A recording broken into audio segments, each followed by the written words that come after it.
What's up, everybody, and welcome to the Steel Sanctuary Podcast. I'm your host, Dave Rivero from SteelSanctuary.com. Trent's with me now, and Mr. Cora will be joining us a little later. He's got his son's baseball game. Trent, how's it going, buddy? It's going fantastic. Some of us are dedicated. Others go to their kids' baseball games. Okay. Other us put our kids' baseball game ahead of the podcast. What the fuck? Anyway. He's world famous. He has to make his appearances. Yeah, this is true. Everywhere. You got to give him that. Let's do a little Steelers news right off the top. Ryan McCollum was re-signed today. That's a good signing, I guess. Backup center. You need a backup at that position. He can play a little guard too, I guess, for you. Yeah, not bad. Tough piece. That's all he is. Actually played pretty well when he did actually play. I mean, he looked pretty decent, so we'll take it. Big day for visits today. 4 players came in: Jacob Rodriguez, Cole Payton, Takario Davis, and James Thompson. Which one do you want to start with first? Let's do Cole Payton. He's the hot name. All over X. Hot name. Everyone's like gushing over him. McShay had him. He said he might have him as his third quarterback when he does his final quarterback rankings. What are your feelings on Cole Payton? I know you think he's kind of raw. He is. There's no getting around that. There's no getting around that. I'm kind of intrigued. If you want a guy with traits, he definitely has traits. He has the big arm. He can run. He's huge. He's 6'4". Is he 6'3"? 6'3", 6'4", and he's every bit of the 235 to 240 pounds. I can't remember where he actually came in at the combine. I'm gonna look right now. He can run well. He's above average as a runner for sure. I mean, at like above average, I think. Yeah, 4.61-ish. 4.6 range. Can you run better than that? 4.56. 4.56. Okay. 6'3", 232. Yeah. I mean, 4.56 is really pretty damn good for a quarterback. So, yeah. I mean, you can't say he doesn't have traits. Good arm too. Kind of accurate, seemed like for the most part. Scares me a little bit. I mean, Carson Wentz had some very similar measurables. I think this kid same school, probably right? Them, Trey Lance, same school. Yep. But I think that if you're going to take a swing in this draft, we don't need somebody early. We all know Aaron's coming here. You don't need an early quarterback. You need a guy who's going to come in, possible developmental guy. If he gets it, I mean, he's probably honestly got more upside than Will Howard as far as traits. Oh, Will does not have a big arm. That must have hurt you. But he doesn't have a natty. That's true. Will's got the natty. Somebody brought this up today, and I thought it was interesting. Do you think them poking around at all these quarterbacks in the draft, does it say something about what they feel about Will Howard? Or is this just due diligence on their part? You've got to, every year they go into camp with 4 quarterbacks. As of right now, we've got 2. You've got to add 2 somewhere, right? Well, so you're gonna have Aaron. He's probably 1, and they're gonna take a swing. I don't know that they're as sold as everybody wants them to be on Will Howard. I mean, we didn't see anything from him. We didn't see him in preseason. Nothing. We're not in practices, but let's be honest, the backup in practice, especially the backup to the backup, doesn't really get anything. You're getting, scout team snaps. Yeah, he got hurt during the preseason, right? So he didn't even get any snaps for that. So, but they're talking a good game about him. McCarthy and Omar and everyone, how they love Will Howard and how great he's going to be and this and that. But what they say and what they do are kind of conflicting because they're going up and down every quarterback in this draft just about. We've heard Ty Simpson. We've heard a Miami kid who's escaping my name right now, Carson Beck. Yeah. Linked to the Steelers. Now Cole Payton they're hot and heavy on. I guess they sent their Tom Arth to the North Dakota State Pro Day, and now they've had him in. So there's definitely interest there. It's going to be do you think they take a quarterback in this draft? I think they're going to take one at some point. I'm hoping it's late. Picks. That's what I mean. The Carson Beck thing. That's what drives me crazy about that is you're taking him in the 3rd round. That's people saying Payton in the 3rd round too.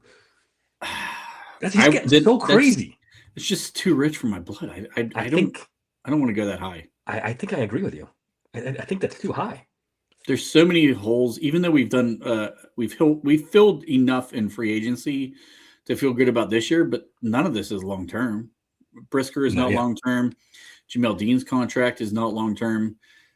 I mean, they're already shopping Patrick Queen, so he's not long term. Yeah. Like, you're going to open up a lot of holes after this season, either through contracts or even through the additions that we've made. So, like, I don't want to waste a third-round pick on a quarterback that probably isn't going to see the field, especially knowing we're going to attack quarterback in 2027. If I knew that Aaron Rodgers wasn't coming back here at all, then I say, shit, go for it. Mm-hmm. Roll with Mason and Howard and have a rookie in case shit goes sideways or in case you get lucky and hit. But now with having Aaron too, it's just like, all right, you're going to have 3 quarterbacks. Like you said, this guy's never going to see the field.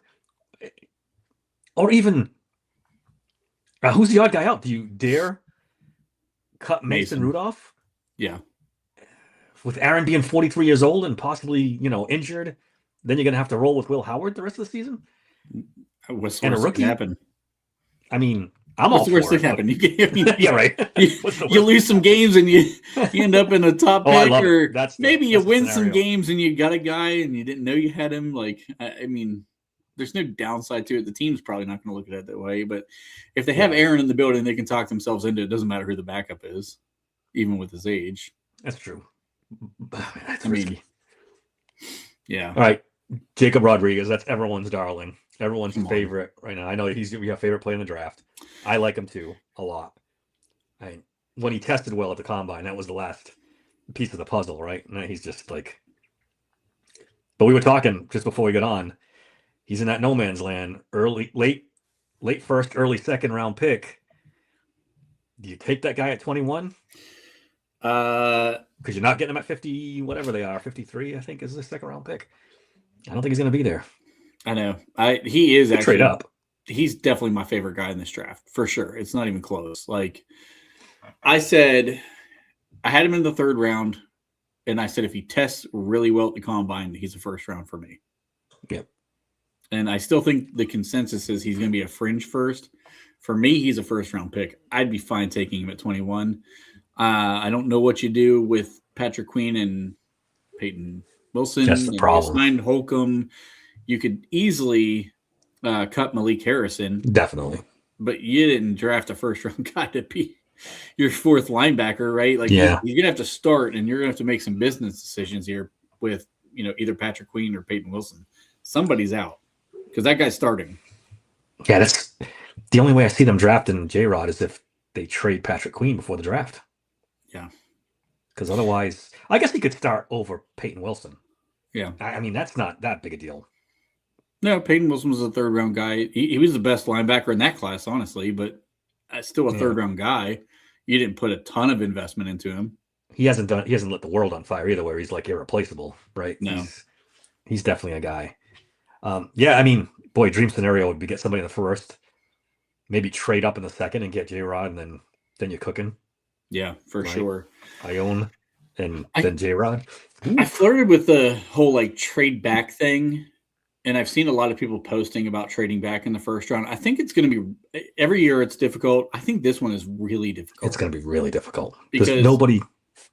There's just not enough blue chip prospects to trade up for, and there's not a lot of quality guys they're going to follow. You could probably get a very similar guy at 21 that you could get at 34. You know what I mean? So exactly, it's going to be incentivized to trade up either from a 2nd round pick or even one of the late 1st round picks.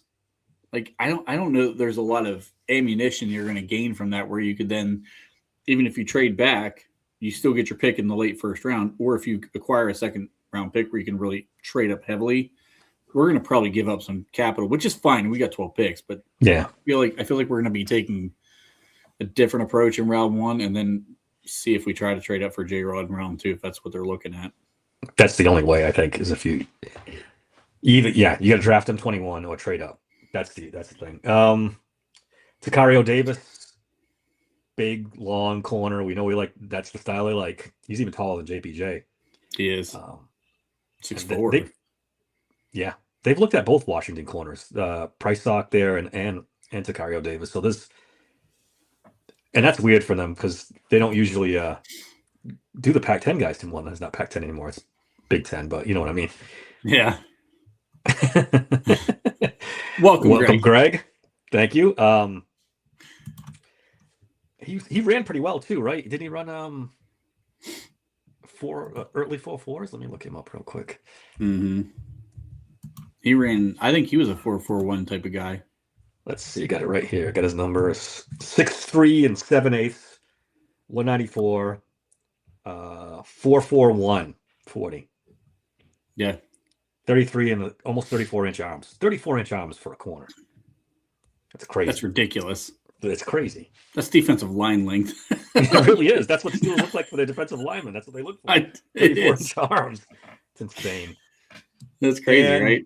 He's talented too. I don't know if he's going to be like a lot of people's favorite corner in the draft, but like when you run that well and you have that length, I think they probably feel pretty good about being able to like bring him up inside of this organization and say, hey, we have a guy in the building who's really, really built similarly to you. Just watch what he does. Yeah, just do what he does. Yeah. And you brought in Jamel Dean, so you don't need this kid to start right away either. Yeah. Yep. Which is good. And he's third round type of guy, I think, somewhere in that area. I think he's pretty much in the third round. Yeah. Third roundish. I wouldn't be surprised at all if he was one of the third round picks. And last one. Or even fall into the fourth potentially, but I think his testing at the combine probably pushed him out of the fourth round conversation. Yeah, I think so too. I've heard people. I haven't watched him at all, but I've heard someone said the other day that he's kind of stiff, and not really super loose with his hips and stuff. So I don't know. And the last guy on the list is James Thompson, defensive tackle out of Illinois. I like him. He's a little bit better athlete than I thought. He got an 8.83 RAS, which is pretty decent. 6'5", 308. And he's a later round guy too. So he's probably in the sixth round-ish range. He's probably solid right in the middle of the sixth round, which bodes well for us because we're in that range. Yep, not a bad depth piece at that point. Oh wait, yeah, we still have one. No, we lost our sixth round, didn't we? We'd have to take him as our 1/6 and 3/7 now, right? With the trade 1/6. That's right. Yes, and for Pittman, they swapped 6th and 7th with Indianapolis. I like him. If he's a depth piece, if we don't get somebody earlier, he's a perfectly fine depth piece to go along with what we've got building up right now. I agree. All right. Omar Khan finally hit a pro day this week. And him and Mike McCarthy went to Georgia, which is obviously always full of prospects. And this year's no different. They got Zachariah Branch, CJ Allen, Dalen Everett, Oscar Delp, Christian Miller. The Steelers supposedly had a pro day dinner with Branch, right? Yep. And then talked to a little lesser known running back. I don't know who Cash Jones. He was. Cash Jones. You gotta dig deep to find some Cash Jones stats and something about him. I don't know about. Is that UDFA? He is definitely UDFA. I like you guys. You guys brought that up. I was at work and I started digging through PFF. I'm like, he doesn't qualify for this stat. Doesn't qualify for that stat. Doesn't have anything on here other than just like 9 catches for 127 yards, and I think he had 7 runs for 9 yards or something or 7 carries 9 yards. I don't know. Something. Did he ran well, right? Did he run 4.3 at the pro day? So fast guy. Christina says they met with Rutledge and Rodriguez. So, yes, Rutledge. Yeah, that would be a nice if you don't get a guard. Ione, then that's a good fallback. But where does he go now? Second, Rutledge. Third now? Is he pushing? He's getting hot too now. He's been in a lot more. Yeah, he's been in the third round for a little while now. But yeah, he's starting to pick up a little steam too. It's going to be interesting. He might sneak into the second round. It's weird though. There's not a ton of value within guards. You've already got Pregnon and Besantis in the second round. I don't know if he's going to push into that category yet or not. Yeah, you better take him. He's probably your first third round pick if you're going to draft him. I was just going to say that. I wouldn't wait too much longer than that if that's your plan. What do you think about Zachariah Branch? The 5'8" thing bugs me, right? He's 5'8" and change, isn't he? Yeah. That's small. He's very small. Really small. He's fast. I initially had him higher than once I started watching more of him, and then I dropped him on my list pretty heavily. I know you've been begging for this in the running back position. If you want a game breaker, he's got game breaking speed, and he can get the top acceleration in a hurry. I mean, his whole thing in the recruiting process coming out, I remember him in the recruiting process when he was going to college. Everybody was so heavily invested on like this kid could take it to the house on every play. I mean, he was hot recruit, and then he went to USC. You saw a little bit of it there, and then Georgia, they used him in a lot of the right ways. There's other people who think he's a better fit in this scheme than I do, but I wouldn't hate it. I got his numbers already. 5'8", 5'8", and 5/8. That's weird. 177 pounds, which is 6th percentile. Ran the 4.35. Had pretty decent jumps. 38-inch vertical, 125-inch broad. Mm-hmm. Game breaking type guy. I think 5'10" has got to be my cutoff, right? 5'10", 5'11". Not even hitting 5'9" it's Calvin Austin-ish. You know, I've been pushing for my power slot, right? This is my agenda all off season. He is not the power slot that I'm looking for. Not a power slot right there. No, he's not. I think, and the other thing about Branch that gets me is you've already got DK, who isn't like the most crisp, clean route runner possible. Like he does so many other things well that's not his strong suit. Michael Pittman is not this like quick in and out of the break type guy. He's more a power receiver who he's a quality route runner, but doesn't have to win with route running because of his size. I need the balance. Like I need the guy who balances that whole thing out. Give me the quick win with your first couple steps off the line type receiver. And man, you're describing Casey Concepcion right there. I know. That's what you're describing. Dude, I keep going to him though, and I'm not a big fan. Like his drops kill me, but he is. I get it. The drops are a problem. He might be one of the top fits. I still think Omar Cooper's the best fit. I would do that. I just think if he's there at 21, you cannot pass up on that kid. And he ran a 4.41. When he ran that, I'm like, okay, yeah, I'm all in. Omar Cooper at 21, I'm fine with. He's perfect, right? He would fit perfectly on this team right now. Route running, slot guy, not afraid to block. Not that that's as big a deal now that Arthur Smith is gone, but still a good quality to have. Yeah. And I just can't get over that. I've gone this way too. With it's not just about the power slot being like a power slot guy, but at the same time, like I want a guy who has versatility because I still really, really, really want to run DK out of the slot more than what we did last year. And if you have a guy who can play inside or out, which Omar Cooper clearly can, that's a big deal to me too. And like Zachariah Branch limits that. So when you're running your 3 receiver set, a guy like that puts a pretty big limit on what you're able to do with him. And that then you have to keep DK on the outside. I want to get DK in better matchups this year. So that's DK why I'm like, in the slot is interesting. Yeah, I loved him in the slot last year. I kept talking about it all the time. And when they did it, it worked. It just they didn't do it a lot because there was nobody to play on the outside. Yep. There was nobody. Oscar Delp, all of a sudden super interesting after he tested like that, right?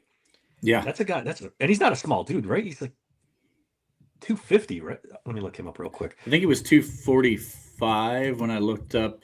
I don't know what he tested. I got Oscar help him. Hold on, I'm sorry. I'll have to pull it up real quick. He said it's 6'5", 245. Yeah. So a little on the thin side. For 6'5", he should be a little heavier. But man, he tested. Ran well, did the jumps well at Georgia Pro Day. He's interesting to me. Yeah. He had a decent season. He didn't do a ton in that Georgia offense, but I mean, we talked about that, right? Outside of Brock Bowers, like nobody in the Georgia offense has a lot of production at tight end. Yeah, it's crazy. That offense is weird. And Gunnar Stockton sucks. He does suck. He sucks so bad. The quarterbacks that Georgia picked, they never have a good quarterback. And Carson Beck was the best one, and that tells you all you need to know, right? Yeah, that's a bad list. Black Magic making an appearance. We haven't seen you for a minute, buddy. Anything else on that Georgia Pro Day? Christian Miller is interesting too, but I'm kind of surprised this is the only one they've gone to. They didn't do Michigan today. I haven't heard anything about Michigan. That was the big pro day today. There's not a ton of. I don't know if there's a ton of needs coming out of Michigan that. Yeah. They have some edge guys, but we don't need edge. Yeah. Their edge guys are probably. That's just the one edge guy, right? And then, Georgia doesn't have much. I mean, Michigan doesn't have much. You're right. Black Magic's still depressed about Tomlin. It's gonna be all right, buddy. It's gonna be okay. All right. We wanted to get into the 2023 draft class because it's super interesting. They're all up for contracts after the season, and I mean, I give Omar Khan a lot of shit, and you can give credit to whatever, but that was a fucking good draft. And what happens when you have a great draft like that is you get about 4, 5, 6 players that you got to re-up all at once, and that becomes a problem. So this is a good time to go over where these players are and what could possibly happen. When you start right off with a tough one, Broderick Jones. What do you do with this guy? The franchise tag, I looked it up, is a little over $19 million. That's guaranteed for 2027 if they pick it up now. I don't know if you can do that with Broderick Jones. That's a lot of money guaranteed. I wouldn't. I mean, when you saw Dylan Cook come in and play last year after Broderick Jones' injury, did you see a huge drop off? No. Did he kind of look better? I was gonna say he looked a little better. I kind of thought he was better. So, I don't know how you could take Broderick and say, "Hey, I'm going to pick up your option and give you $19 million guaranteed," hoping that you turn into a better left tackle than you were last year. I mean, that's too rich. I can't do that. Here's the problem, though. You got a new offense, new coach, new offensive coordinator, new offensive line coach. There is a world where Broderick Jones improves and improves dramatically, but then you're stuck. Because now he's going into free agency. You either got to franchise him, which is going to cost you a fortune, or sign him to a long-term contract, which is going to cost you a fortune. So how confident are you in your new coaching staff? How confident are you in Darnell Washington, Broderick Jones? This is a tough one. You could just pick up that option and hope for the best. I mean, top-end tackle money's $30 million a year, so 19 for one season. I don't know. I can see arguments for both. I mean, here's the other problem is Pittsburgh does things ass backwards from everybody in the NFL. Of course, we can only do a goddamn contract leading up to the fucking start of the season. We can't possibly negotiate in season. What if you just let Broderick play, and if he starts looking drastically better by week 5 or 6 or 7 or whatever you want to call it, negotiate a new goddamn contract with the dude. If you're willing to pay him because he shows improvement under a new O-line coach, great. But why just say, hey, we're going to pick up the 5th-year option and hope you don't suck? Right? Magic's not having it. He's like, get the bum out of here. The problem with that is if he starts playing well, he's going to have his agent in his ear saying, let's just go to free agency. Let's just go to free agency. Because we can make bank. Is that a bigger risk than the paying him and then saying, oh, he's never going to get there? I mean, it's difficult. You're right. And there's the injury part of this too, where they're saying he might not even be ready for the start of the season, which makes it even more. I think that's the tipping point where they just say, no, we're not picking up that 5th-year option. We're just going to roll the dice and see what happens. If he wasn't injured, maybe they'd hit that 5th-year option. I've thought about this too, and this is another piece of the puzzle that I don't think a lot of people are talking about. What's your 1st-round pick next year? Quarterback. Okay, where do you got to get a tackle at? That's the problem. in the 1st round, right? You have to get your tackle in the 1st round. These guys don't come around, become starters in the 2nd, 3rd, 4th, 5th, 6th rounds. Those guys are extremely rare. So, if you just say the hell with it, does Dylan? Do you wait and see what Dylan Cook does and say, "Hey, I don't even know he's about our that left tackle"? I think I would just let the two battle it out and see what the hell happens. Whoever plays more gets a payday. Or do you draft it left tackle in the first round this year. And there's not many. I would feel safer about that route, but they're still not. Daniel Jeremiah had the Clemson left tackle going to them in the first round? I can't think of his name right now. Blake Miller. Blake Miller, that's it. I don't see him as a first round talent. I just don't. I tend to agree with you, but I think he's going in the first round. I do too. I think a lot of the experts have him slated as a first round talent. He's not on my board. He's never been on my board as a first round. Second round, okay, I can get behind that, but like not in the first round for him. I would rather take a shot at Caden Proctor. Yeah. He's a massive human being. There's a lot to work with, and he definitely can kick inside the guard if he doesn't work. Yeah. Blake Miller's not even, he's 308, 310. Something like that. Yeah. He's a slender tackle. Morgan Freeling from Georgia, right? Monroe, yeah. Monroe Freeling, I'm sorry. God. That's a guy. I've seen wild stuff from him. Top 10, all the way back to low 20s to I've seen some wild stuff with him. So I don't know. Christine wants to go with Fano in the first. I think he's kicking inside the guard too. Yeah, I've heard guard for him too. And I keep hearing guard again for the Miami kid too. Maianoa. Yeah. I keep hearing that they might kick him in the guard as well. Yeah. Tackle's tough this year. He both those guys have shorter arms. Yeah, it's the short arms that same people thing. Think that. Yep. I think Maianoa's technique is so ridiculously good though. He was probably really get away with it. I mean, every time I watched him, he's really good. Yeah. I think I'm with Christine. I think I'm just going to ride it out with Dylan Cook and just see what happens. Yeah, that's fine, but it's risky for fucking Aaron Rodgers. If his blind side is not, you thought it was bad checkdowns last year.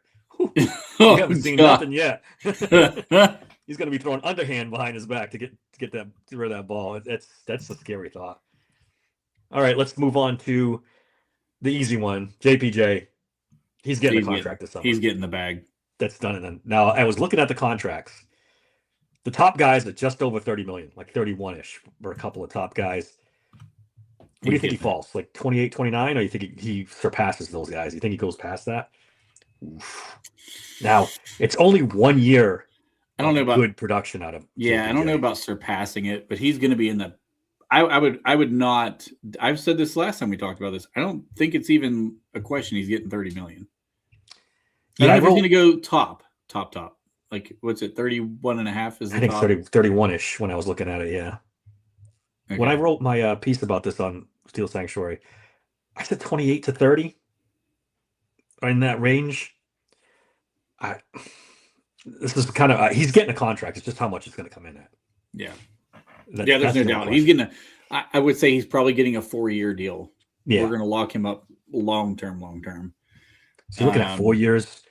If I were them, I would probably try. I think I would try to go 5 years at 31 million a year. Oof. Because by the end of the 5th year contract, the inflation of the market is going to be so high. That's true. That it's not even a big deal. And then if you backload the contract and you take not much of a big hit now. Yeah, I like that trend. I think that's where I would shoot it. Connor, just give me a call. I got you. All right, next up, Keanu Benton. This one was interesting. My point with this is, if they finally kick him to end, and he ends up having a good year, he's going to cost you some money. If you don't get it done. So do you get it done now? Slightly overpay now? So you can ward off? Because there's a world where he gets kicked outside, ends up with 6, 7, 8 sacks, and that's going to get him paid. Mm-hmm. That's going to get him paid. I said it. I forget which War Room episode we did where we talked about his contract. I think it was before the Miami game. And I said then, and I still think now, he prices himself out of Pittsburgh. It's possible. It's definitely possible. If this new DC, Patrick Graham, has any brain in his body and decides to kick him over to the end and lets Yaya Black or somebody else play nose Day, the new guy they signed, and this guy gets going, I think Keanu Benton's a sleeping giant on this defense. I think there's a lot of teams that will accept the fact that he's not a great run defender and take him for his pass rush skills. Yeah, I mean, it's very the thing, man. Milton Williams. Look what he just did when he got his big Super Bowl run, and then the Pats were like, "All right, we'll give you whatever you want." Basically, I mean, they made him one of the top paid defensive tackles in the league. Yeah, and honestly, if Benton was in a 4-3 instead of a 3-4 where he's on the actual nose, he's probably a better player. Yeah.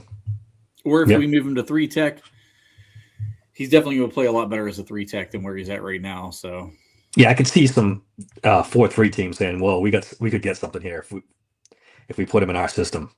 Yeah. It could be, yeah. Keanu Benton. This might be his last season in Pittsburgh if they don't lock him up early. I would like to keep him. To be fair, I would like to keep him. I would. I'd slightly overpay him and risk it. I don't know what that is. I didn't look at. I don't even know what's mid-tier defensive tackles making. Probably 15. Let's find out. Do you want to go that high? 15 million per when he hasn't really done anything? No, but maybe. No. How much playing time? So 15 million is Javon Kinlaw. Travis Jones from the Ravens. Different Travis player. Jones was.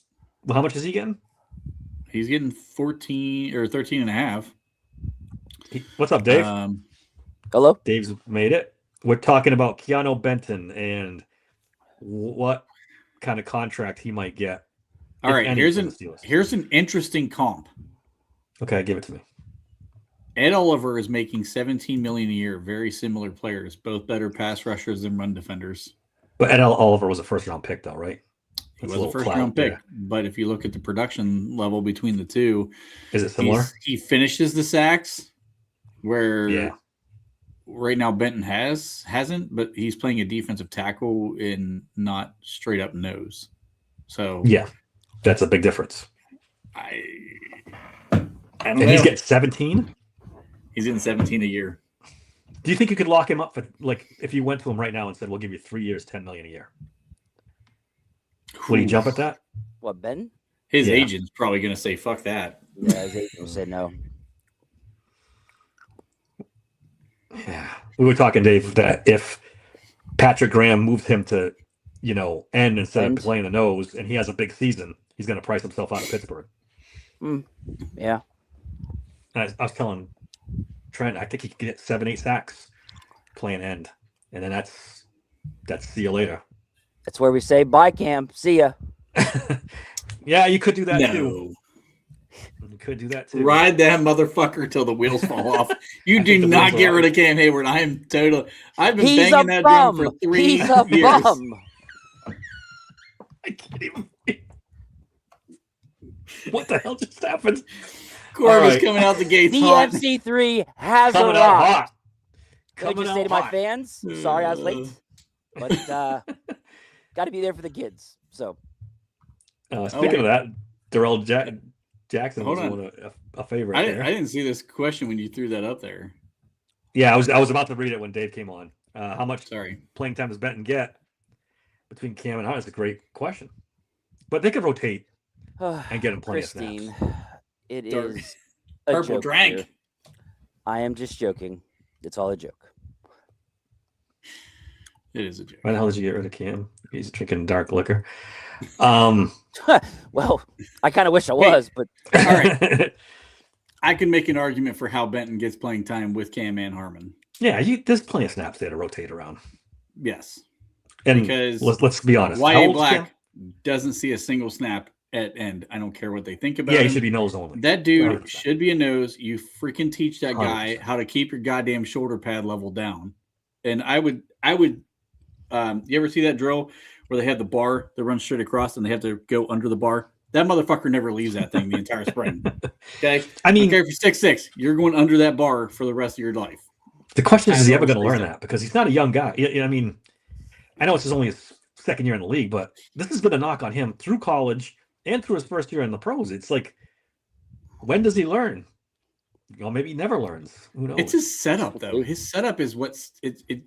If they teach him how to change his setup, if you ever watch how he does it, he actually sets up very similar to Cam. But Cam knows how to lower the shoulder level down when the snap happens. Black stands up. I think that's the problem is you just need to teach that kid to get his ass up in the air and his pad level down so he shoots out and fires out at somebody. I don't know where he's going with this. Is this Deshaun Watson's burner account? It's definitely somebody in Cleveland or Baltimore.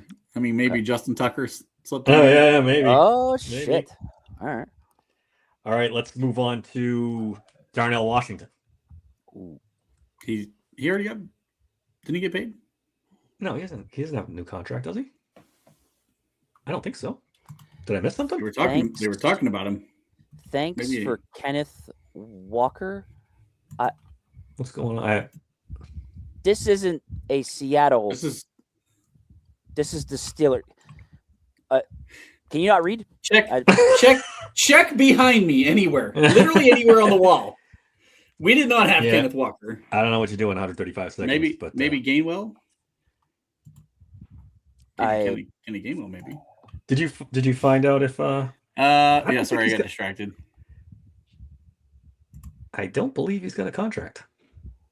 He did not get the contract yet. Okay. I thought they were giving him the contract already. That did not happen. That's my bad. Top of the market, which he's not going to get, but just to gauge, top of the market for tight ends is like 19 million-ish.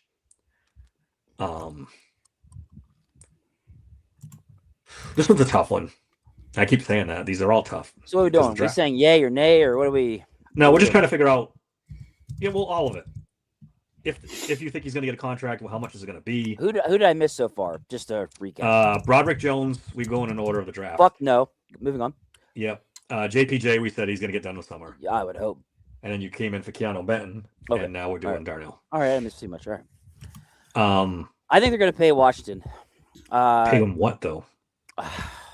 That's the thing. I think he ends up getting. Yeah, they're going to keep him. It's just the problem with how do I put this? It's a weird thing. Like he is our number one all-around tight end, but he's not our number one offensive production tight end. Yeah, that's smooth. You know what I'm saying? Like yeah, yes. So his offensive good. So the Steelers can basically argue, hey, man, you're not putting up numbers like the top tight ends in the league. However, you're very important in the blocking game. So, and also they didn't really unleash him to really help him with those numbers either. So I think he's limited as what you're going to get out of him. Yeah. As far as a catch and tight end. In a way, like, I think they could get away with offering him something low. Not too crazy low, but I think you'd be team friendly. I think you max out at 10 million. I don't think you pay him any more than that per season. Altogether? Like a 2-year 10 mil, or what do you think? I was thinking the max 10 million per season if you wanted to go crazy. But even that's kind of it's expensive. But if you look at I've said he's getting 10 million from the start. Yeah, look at the tight ends that are getting 10 million. You think so? Good. 10 mil per season. The kid, I always forget his name. Oh, Oliver from the Vikings, who's another blocking tight end. Pretty pure blocking tight end. He got a 7.5, 8 2 years ago. Ideally, that's where you want to come in with Darnell. Is about if you could get him for 8, I think it's a huge win. I don't think you do, but I think it's a huge win. How much do you pay for a guy? Especially after look what he did this year. But I think that's a ceiling for him. I think that's a ceiling for him. That's fine. That's a good ceiling to have. Yeah. I don't think you're getting much more out of him production-wise. I mean, at 364 yards. Yeah, but now they've improved the wide receiver room. They're actually going to have 16 games options besides, him and Gainwell. They actually have, players to throw to. Whereas last year there was guys, he is 31st in yards. Yeah. Yeah. That's not his role in the team though. I mean the blocking he provides alone. He's the best blocking tight end in the league. I'm not arguing that, but probably that's not going to get you paid crazy money though. How much do you pay for that? I don't know. I guess between 7 and 9 a year. Don't get me wrong. A lot of money. I love Darnell Washington. I love him, but a lot of money for a tight end too. You can go find guys out there that can block. Yes, Like, let's be honest here. He's more of a novelty to me than like an actual. Not like this. Well, I think it's undervalued. There's not a lot of tight ends that come out blocking like he does. The question is, would McCarthy unleash him more offensively? I don't think so. Would he go, holy crap, I got a 6'7" giant that can move decently well, who's hard to tackle. Bro, I'm going to get him what? How many targets a game? There's going to be too many mouths to feed. You got Pittman and Metcalf now. You're going to draft at least Imagine one, if not two. saying there's too many mouths to feed on the Steelers offense. Imagine. But I think that makes... I just want to take the moment to appreciate that. That makes Washington less and less valuable. You know? Yeah. I disagree personally. I don't think you can get blocking like what he does. You just can't. And that in the run game alone is worth paying for. There's just too many tight ends getting paid. So let me ask this is the last year of his contract. And I don't mean to put you on the spot, but like, can you name another tight end that got paid big money because of his blocking skills? I don't look it up. I remembered Oliver's contract. Yeah, well, Oliver was the guy. That's why I used him as the comp from Minnesota, because he was the guy who he did get paid, and he did. Did you say $7 million a season? I couldn't remember. It was 7 or 8. You said Oliver, right? Yep. He's a enigma because he's so good blocking. There he is, Josh Oliver. Yep. Josh Oliver. 59th. He only had 160 yards receiving this year. Wow. So you don't have his contract here? Cap hit? No. 9.9. 9.9? Do you have the whole contract? 9 this year. I do. Oh, and of course there's an ad popping up on the screen. Shocker. Jesus criminy. Well, I had it pulled up. All right. Josh Oliver. Let's pull him up again. So when he signed his contract, so he was a 3rd-round pick. Yep. Very similar. Similar, yeah. Contract value average per year is 7.750. This year his cap hit, so his first year cap hit was 4.264. That was last year. And then he has 9.934, 9.964, 9.790. So he's basically on another 3 years. So he signed a 4-year deal. Yeah, so it's a $7 million average. I'd be okay with that for Darnell Washington. Well, to Trent's point, if Darnell Washington's ranked 31st and this guy's ranked 59th, then he's getting 10. They may have to go and hit 10. I don't know if I go 10. That's tough. You got other players to pay. You got, man. No, we'll see. Now the really tough one, Nick Herbig. You've got, what did I say? $60-something million tied up in the edge the next couple of years between Alex Highsmith and TJ Watt. So now what are you going to pay the third guy who, if he makes it to the open market, is probably going to get 20 plus? No doubt, Christine. No doubt. That's a good point, Christine. That's a very good point. That's cost money. We're not trading TJ Watt as much as we all want to. That's the easy answer. Right? After the season, trade TJ Watt. You could trade him. You'd have to take like a 5th or a 4th to move that contract. Oh, no. I think maybe you get a 3rd. Unless he goes crazy this year and has 17 sacks, then maybe you could get something. I just can't give him up for 4th or 5th. I can't do it. Well, he's going to be, what is he going to be hit this year? 31? 32. 32, so he's going to be 33 next season. Oh, yeah. Wait. Next season he's going to be 33. Is it really out of... Are we really sure that maybe he can't bounce back? I mean, Myles Garrett and him got drafted in the same draft, right? Yeah, but he's a little bit older. So he is a little older. Okay. Yeah. He was a year older. I don't know. Coming into the draft. Yeah, he was older in the coming.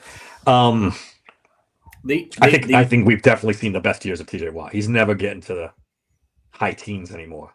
I'd be shocked. You're looking at a 12 to 15 sack guy if you're lucky. Then the injuries are starting to. Yeah, but who would you rather have the next 3 years, Highsmith or TJ Watt? Highsmith. I would rather have Nick Herbig. Well, yes. That's a given.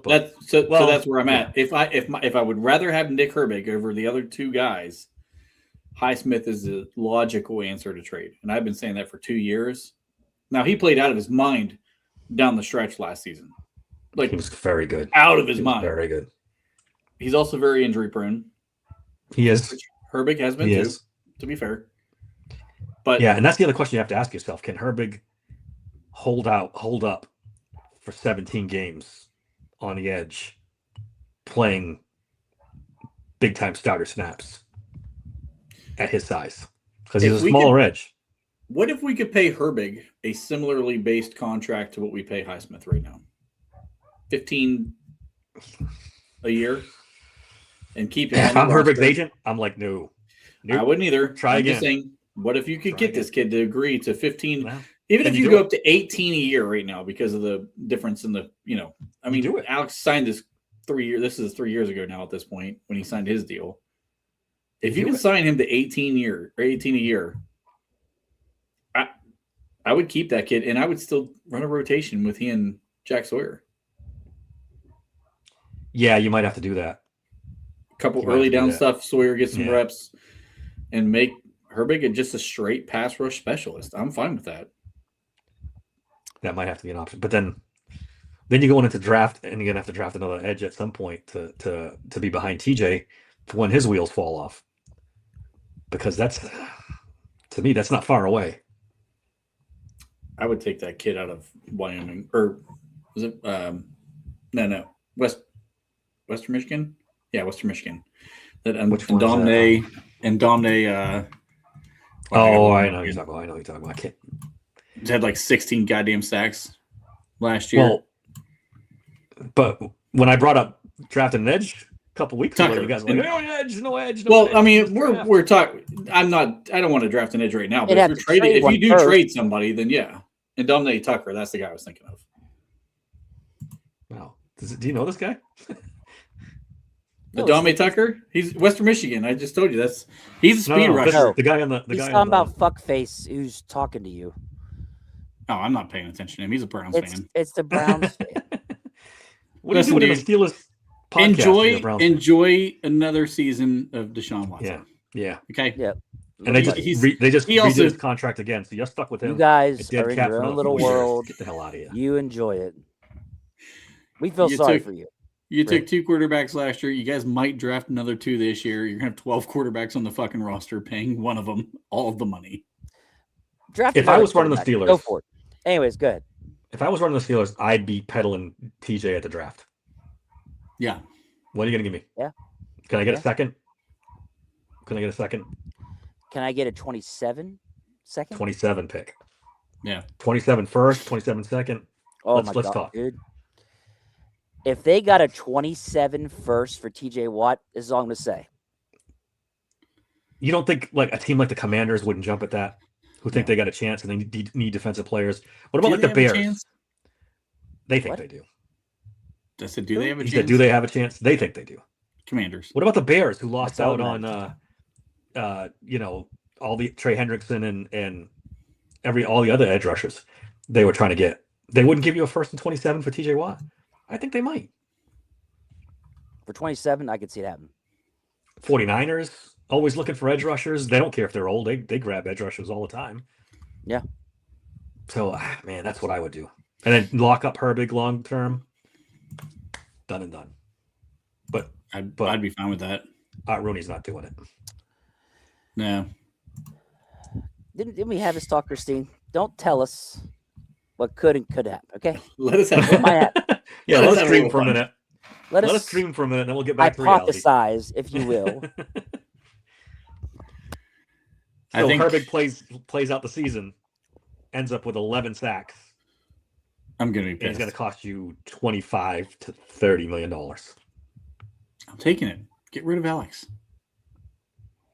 Just redo his damn contract and get the first year low. Who? And that way, Alex. No, I'm sorry, Nick. Get Nick's contract low in the first year, so it's a low cap hit next year, And then Alex is going to be gone after that anyway. Yeah. They'd be smart to lock him up before the season starts, because once he gets going, if he has a good year, the number's going to go up and up and up. Because he's young, too. How old is he? He's like 25?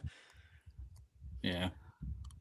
Young pass rusher, coming off potentially double-digit sacks. Yeah, he's gonna make bank. I remember he hasn't done that in like 3 years. So no, but he's gone up every year. He went from 3 to 5 to 7, 7.5 last year. The next, I thought it was the opposite. I thought he was going down every year. Who, Herbig? Oh no. I thought about Alex. Alex. No, I was talking about Herbig. Oh, okay. Alex. Yeah, Herbig, you're right. All right. I thought you were talking about Alex.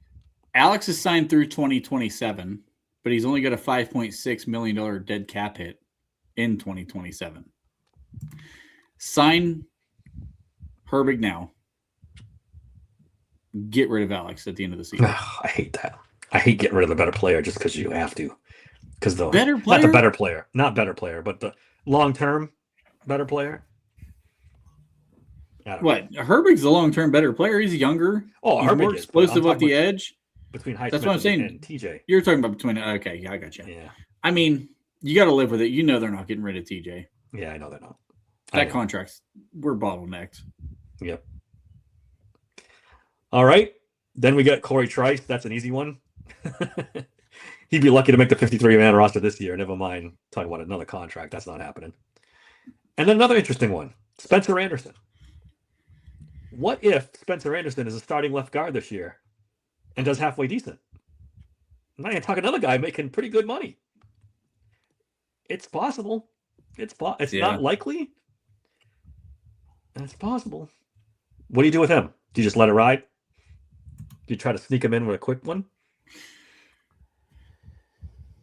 I would let it ride in, and if hopefully we're not this bad in the draft where he's the starting guard coming out of the draft, right? I mean, hopefully we don't have Spencer Anderson starting this year, and you probably try to bring him back as a depth piece. I don't know if he's going to get an extension, so I don't know where you want to categorize him on this list, but I could definitely see him being like Isaiah Loudermilk, and you bring him back even though he had his contract technically expire. I don't think he's like Isaiah Loudermilk. I think if he gets to the open market, somebody's going to give him a little bit of money. Not crazy money. But Loudermilk had to hang around and beg for a contract. I don't think Spencer Anderson's going to have to do that.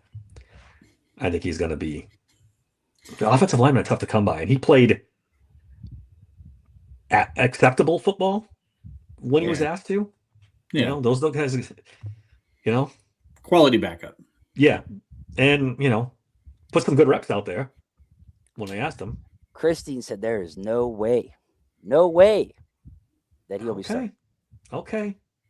Christine sounds a lot like me. She talks in absolutions.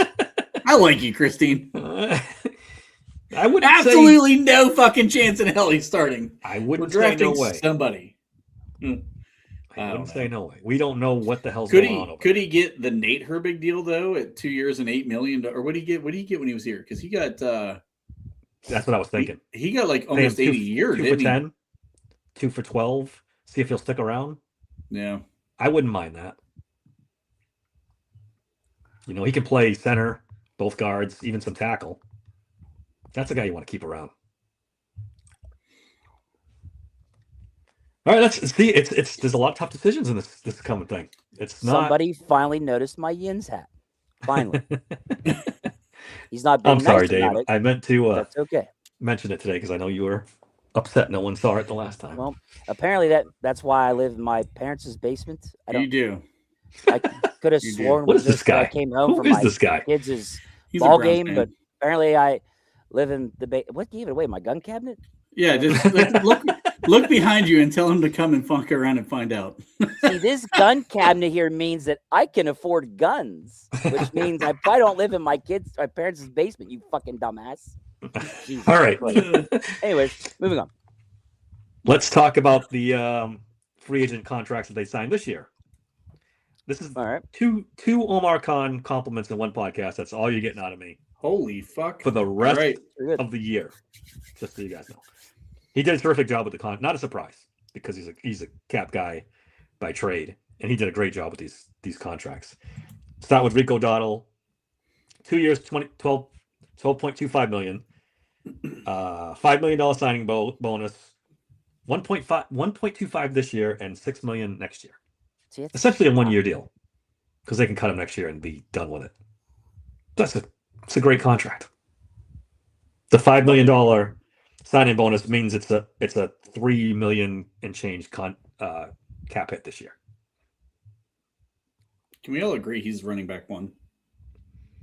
I think they're gonna do 1A. It's gonna be. I feel like it's gonna be much like the Najee Jalen split. Najee, aka Dowdle, takes a lot of the lead back roll stuff. You're gonna see a lot of Jalen used back how he was when Najee was here. Still get the rotation in. We said this with KJ last year, and that didn't work out. But Dowdle's obviously a lot better. He's gonna get a lot of carries. KJ's just lying in the weeds. He's just waiting for his turn. Luckily for KJ, they're not looking at a lot of running backs in this so far, so he may survive. But if they draft one, he's gone. Yeah, you can't give up on him after 1 year. That's on a third round pick. Even if you admit you're wrong, you can't do it that quickly. I don't know. We'll see. No, I would expect him to make the roster this year. I'd be surprised if he didn't. Michael Pittman Jr., $59 million for 3 years, $22 million signing bonus, 1.3 this year on the cap. Well, then you got to average in the signing bonus too, so it's like $6 million first year, and then it goes to $16 million next year and $14 million the year after that. Not bad business right there. Good deal. No, I don't know. I guess I'm kind of confused why he accepted that.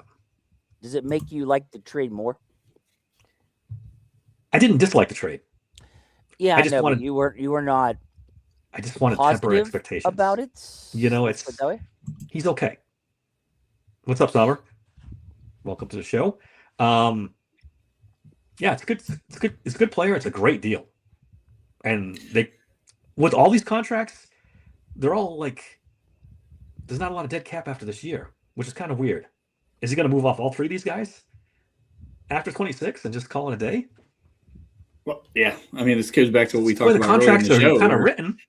Yeah. Where I said you can't just pass on guys in this draft class and waste a pick on a high quarterback draft pick, because you're going to need all these guys as depth to be starters next year. I mean, I think Pittman's back another year. I honestly, I would be surprised Pittman's gone after 1 year, but you never know. And then we get, where did I put Jamal Dean's contract? Right here, 3 years, $36.75 million, $12 million signing bonus, $1.5 million this year. With the signing bonus, it's probably $5.5 million. The three of them cost less than $20 million on the cap this year. It's crazy. They still have a ton of cap space. That's pretty good. It's fucking crazy good.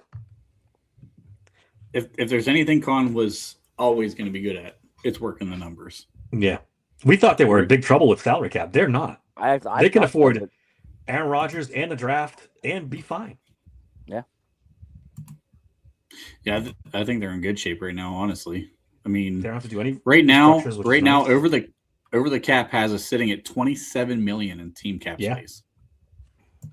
That's 15 for Aaron, about 10 for the draft, and you still got money left over for the season. We added all these players when we started with like 40. I mean, he's basically added 13 million to the cap. Yeah. Yeah. It's nuts. Yeah. It's a pretty goddamn good job. Oh man, Dave, we're gonna send a check for you tomorrow to see if you're okay. There's a lot of Con love going right now. After today, we go back to Con hating, but for today, look, I call it like I see it. If he does good, I'll give him credit.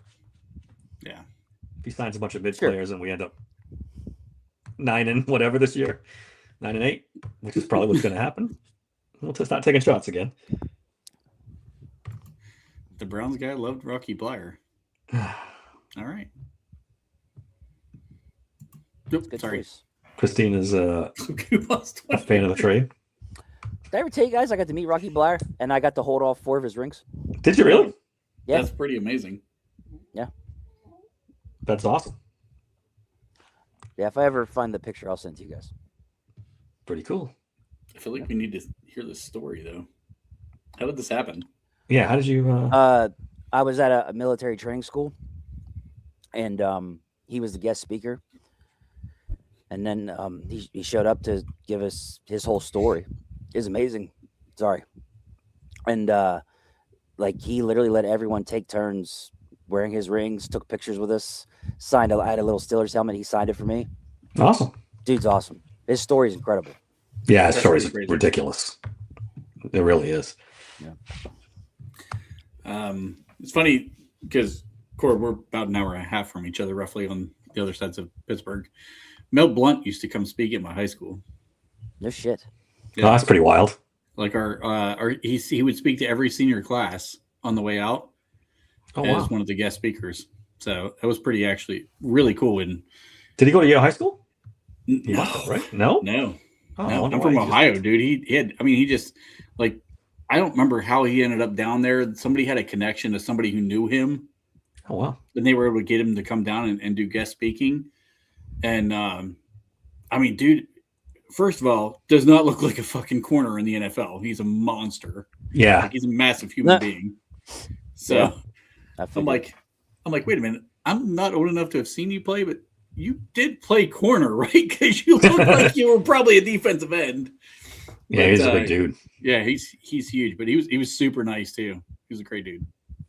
No, Blyer told us the story of when he got the shit blown out of him in freaking Vietnam. Yeah. And he was laying in his bed and he was like really depressed. And he got like a letter basically from the chief saying, "Hey, don't give up. We need you."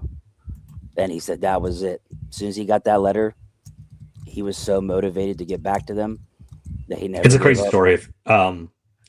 Didn't they do a 30 for 30 on him or something? If you haven't seen it, you should go back and watch it. They did. It's crazy good. Yeah, I can't do it justice. Definitely go watch that. It's an incredible story. And they did. He went back into Germany, I think, for the first time in like 40 years or something. Like, yeah, when they recorded that. Is that right? Am I remember that right? Because I don't know that part, but something like that. Yeah. He also makes his own bourbon now too, doesn't he? Wow, I would like to try that. I mean, hey, if you're watching Rocky, send us a. I didn't already love the guy. I mean, shit. Tell you what, he can send us all some samples, and we'll have Corb on the fucking back deck with a cigar. Yes. Putting it out there. That sounds splendid. Trent sent me something via text today that broke my heart. Le'Veon Bell was taking shots at Kevin Colbert today. Oh. And I was torn emotionally over this because I like both those guys a lot. But Le'Veon Bell's got to start accepting some responsibility for fucking up his own career, right? I mean, not to get too far off on a tangent, but come on, Le'Veon, that was all you. Go ahead. Say he's a bum. Go ahead. No, I'm not going to say I'm not going to say Le'Veon Bell's a bum. All right. No. That's my guy, but let's be real. You held out for a contract you were never going to get. Then you went to the Jets. The Jets of all fucking teams, because no one else would pay you for less money. That's what killed me about the whole thing. Yeah. He made like $500,000 less a year than we offered him. All time fuck up. Oh, Christine's in Kentucky. Like it. That is like the king of all that really good bourbon. I don't even want to think about it. I gotta wait a couple days. For sure. Like, is this maybe where some of this con love is coming from today, Dave? Was it that article that tipped you over the edge? No. Your love for Le'Veon just outweighed. Well, no. Just well, a little it's close bit. though. It's close. It's an internal struggle for sure, back and forth. But that one hurt me when you sent that to me. God damn it! Who am I mad at this? You know what? Who do I get pissed off at? That is full fucking payback for all those bullshit scenarios you threw at me the last time. In the draft thing, yeah. Yes. Where I picked all the players you hated and put against each other. That was pure payback. Yeah, I agree with you though. Bell, I mean, at some point he's got to just say, I mean, he said it before, but he needs to really own it. Like, dude, I should have never left. I mean, his bread and butter was here. He should have never left it. And you go to the Jets, they're no better today than they were back then. Their coach was a disaster. That franchise is always a disaster. You don't go to the Jets. When do people learn?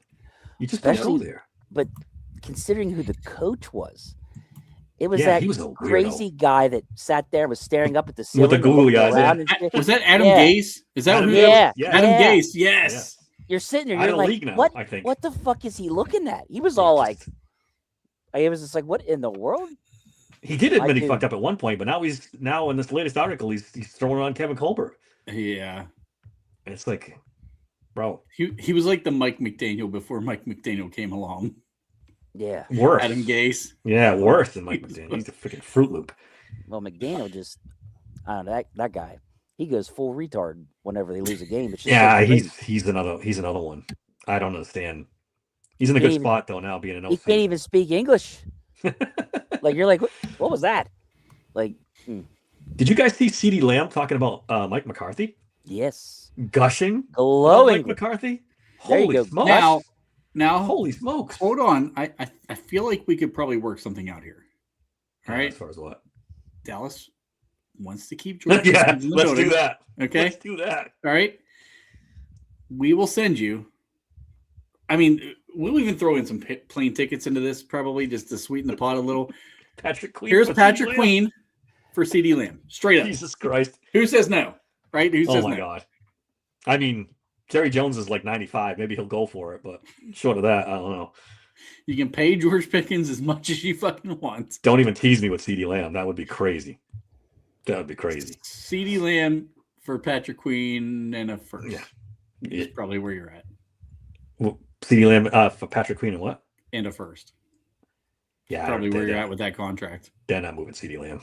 I don't think under any circumstances. What if like you do Patrick Queen, DK Metcalf, and we give them the Pittsburgher sandwich from Permanis? Maybe. Nightmare. Life supply. TJ Watt and something for could we dangle? Could we kind of? You're gonna get Christine upset.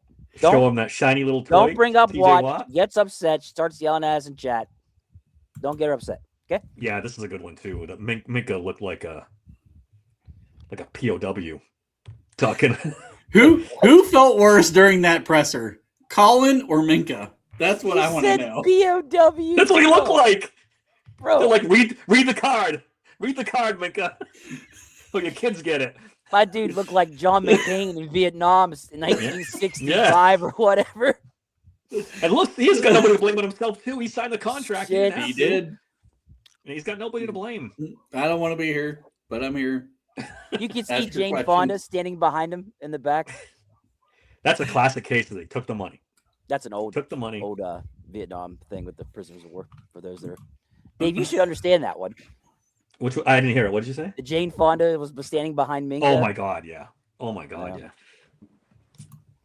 I haven't forgiven her for that to this day. Yeah. I don't watch any of her movies. That traitor. Anyway, where were we?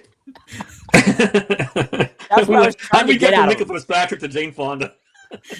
Only on the Steelers Sanctuary podcast. Look, when I'm on, you don't know what's going to happen. Okay, this is why my fans come to watch, because you just don't know. All right, world famous. World famous is right. World famous. That's all I got. Unless you guys got anything else. No. We covered the pro days.